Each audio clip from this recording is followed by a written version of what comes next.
honey in the rock, sweet honey in the rock. Oh, he tastes like the honey in the rock. Oh, taste and see that the Lord is good. Oh, he tastes like the honey in the rock, sweet honey in the rock, sweet honey in the rock. Oh, he tastes like the honey in the rock. Oh, taste and see that the Lord is good. Oh, he tastes like the honey in the rock.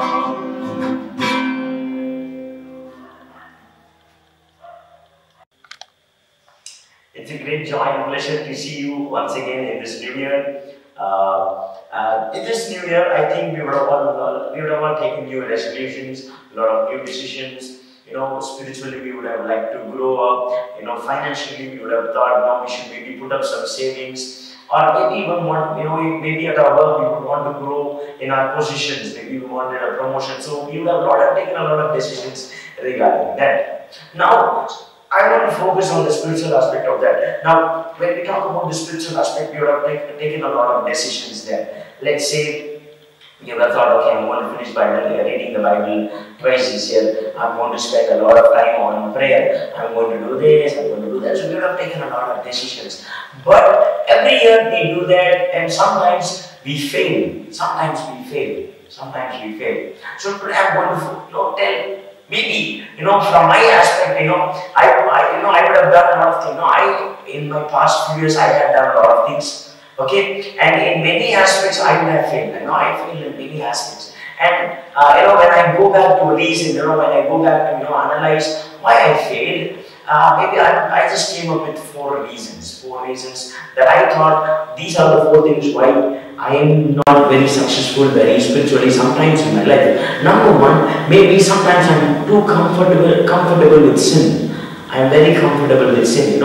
Maybe it is not something that I am doing. It's maybe because when I'm around with people that I like, maybe I'm just telling them, even if they're doing something wrong, I just, because I need their friendship, I'm just like, okay, let me just tolerate it for them.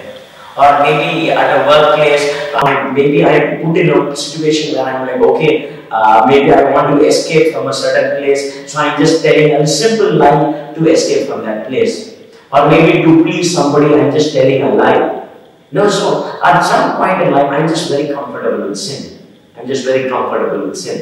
The second thing is, I just think I can do everything on my own. I just think, I can do everything on my own. I don't need to, I don't need the help of God. Or maybe, at one point of time, I needed the help of God, and using God's help, I would have done a lot of things.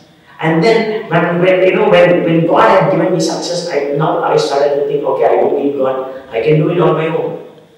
And so, I just gave up on God, and now I'm thinking, okay, I can do it.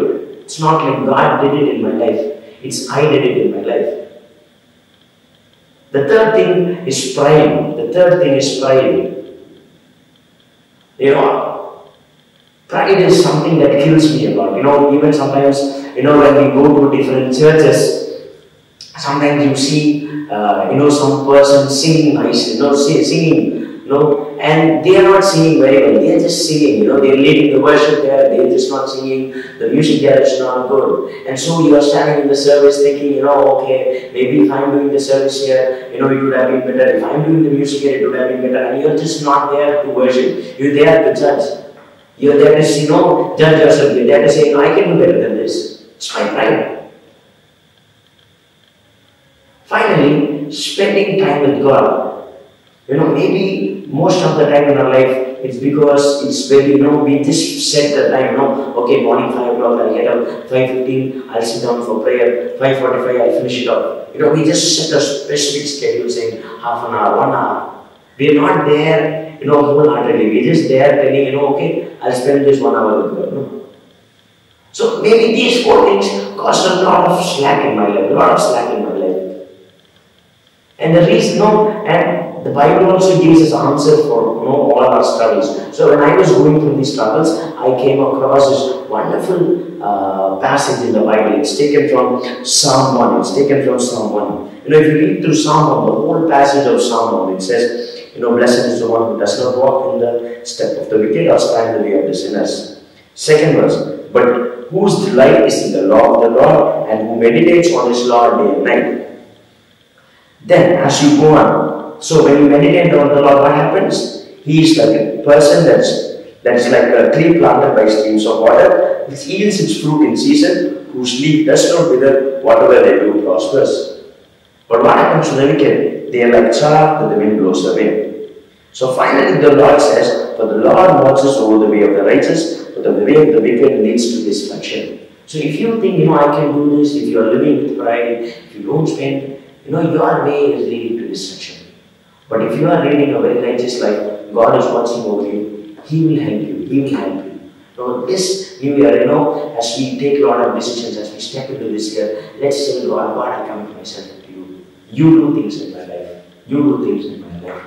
And tell God, I commit myself completely into your mighty hands.